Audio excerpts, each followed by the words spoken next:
उम्मीद करता हूँ आप सब ठीक हो गए। तो चलिए शुरू करते हैं आज की इकोनॉमिक न्यूज़। पहली जो खबर है वो आ रही है इंडिया में इन्वेस्टमेंट को लेकर। तो ऑन 7 मार्च 2023 हमारे प्रधानमंत्री श्री नरेंद्र मोदी ने हमारे प्राइवेट सेक्टर को अर्ज किया कि वो अपनी इन्वेस्टमेंट बढ़ाए। ये अपील जो है वो रेलेवेंट भी थी क्योंकि प्राइवेट इन्वेस्टमेंट फ़िलहाल इंडियन इकोनॉमी की सबसे बड़ी नीड है। बट ये अपील काफ़ी डेस्परेट भी थी क्योंकि प्राइवेट सेक्टर को इन्वेस्टमेंट करवाने के लिए कोई अपील की ज़रूरत नहीं पड़ती।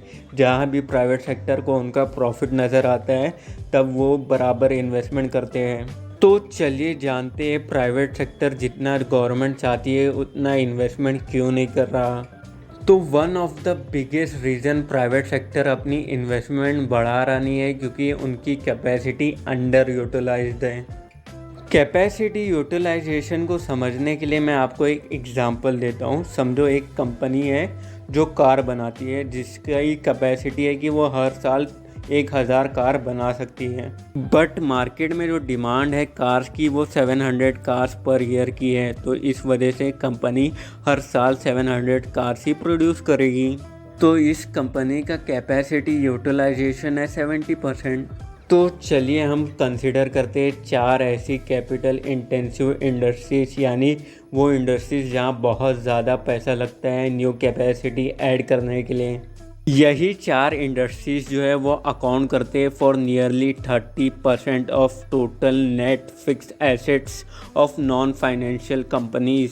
फिक्स्ड एसेट्स यानी लैंड हो गई, ऑफिस हो गई, मैन्युफैक्चरिंग प्लांट हो गया, मशीनरीज हो गई, ट्रांसपोर्ट व्हीकल्स हो गए, एक्सेट्रा। बेसिकली ये जो 4 इंडस्ट्रीज है वो नॉन फाइनेंशियल कंपनीज का total 30% of land, machineries, manufacturing plant etcetera own करते हैं।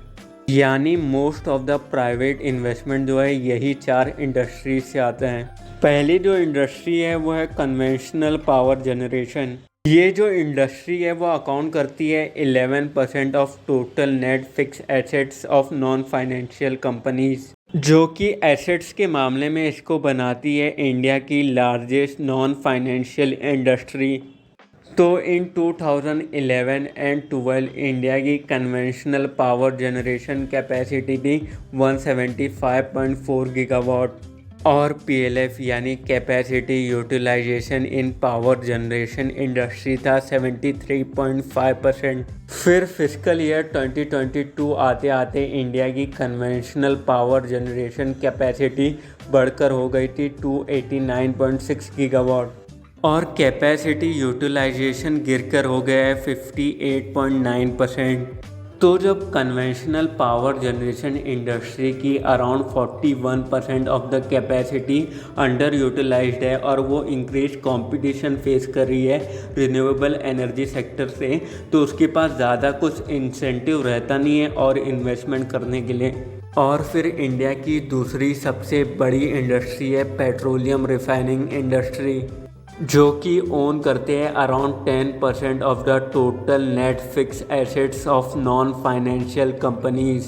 पेट्रोलियम रिफाइनिंग इंडस्ट्री की रिफाइनिंग कैपेसिटी थी 183 million turns per year in 2011 and 12 और कैपेसिटी यूटिलाइजेशन हुआ करता था 111%। यानी रिफाइनिंग इंडस्ट्री अपनी कैपेसिटी से ज़्यादा पेट्रोलियम प्रोडक्ट्स रिफाइन करती थी। और फिर फिस्कल ईयर 2022 आते आते इंडिया की रिफाइनिंग कैपेसिटी बढ़कर हो गई 249 मिलियन टन्स और कैपेसिटी यूटिलाइजेशन गिरकर हो गई 97%। तो आप सोच रहे कि 97% का कैपेसिटी यूटिलाइजेशन शो करना एक अच्छा खासा कैपेसिटी यूटिलाइजेशन है। बट आपको बता दें कि यूजुअली इंडियन रिफाइनिंग इंडस्ट्री का कैपेसिटी यूटिलाइजेशन 100% से ज़्यादा होता है। तो फिर 97% कैपेसिटी यूटिलाइजेशन जो है वो अच्छा खासा अंडर यूटिलाइजेशन है। इंडिया की तीसरी सबसे बड़ी इंडस्ट्री है इंडिया की स्टील इंडस्ट्री। तो फिस्कल ईयर 2012 में इंडिया की क्रूड स्टील कैपेसिटी हुआ करती थी 91 मिलियन टन्स पर ईयर और फिर फिस्कल ईयर 2022 आते आते ये बढ़कर हो गई 154 मिलियन टन्स और इधर भी कैपेसिटी यूटिलाइजेशन गिरा है फ्रॉम 81.8% टू 77.8%। इंडिया की चौथी सबसे बड़ी इंडस्ट्री है इंडिया की सीमेंट इंडस्ट्री। फिस्कल ईयर 2011 में इंडिया की सीमेंट कैपेसिटी हुआ करती थी 228 मिलियन टन्स, जो कि फिस्कल ईयर 2021 आते आते हो गई थी 593 मिलियन टन्स।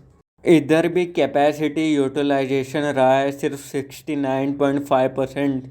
जैसा कि आपने देखा चारों भी इंडस्ट्री के पास जो है कैपेसिटी अंडर यूटिलाइज चल रही है, जिसकी वजह से चारों भी इंडस्ट्री के पास कोई भी इंसेंटिव नहीं है अपनी कैपेसिटी और अपनी इन्वेस्टमेंट बढ़ाने के लिए। CMI का कैपिटल एक्सपेंडिचर का डेटाबेस शो करता है कि बहुत सारे प्रोजेक्ट्स और इन्वेस्टमेंट्स जो है अनाउंस की गई है कैपेसिटी को बढ़ाने के लिए। इसमें से बहुत ज़्यादा प्रोजेक्ट्स जो है वो ओवरड्यू भी है कंप्लीशन के लिए, बट जो कंपनीज है वो बिल्कुल भी हरी में नहीं है ये प्रोजेक्ट्स को कंप्लीट करने के लिए और ये प्रोजेक्ट्स को कमीशन करने के लिए। आज के लिए बस इतना ही। उम्मीद करता हूँ आपको आज की वीडियो पसंद आई होगी, इसलिए इस वीडियो को लाइक करें, चैनल को सब्सक्राइब करें और वीडियो के नीचे कमेंट करना बिल्कुल भी नहीं भूलिएगा, जिसकी वजह से मैं अपनी वीडियो की क्वालिटी इम्प्रूव कर पाऊँ।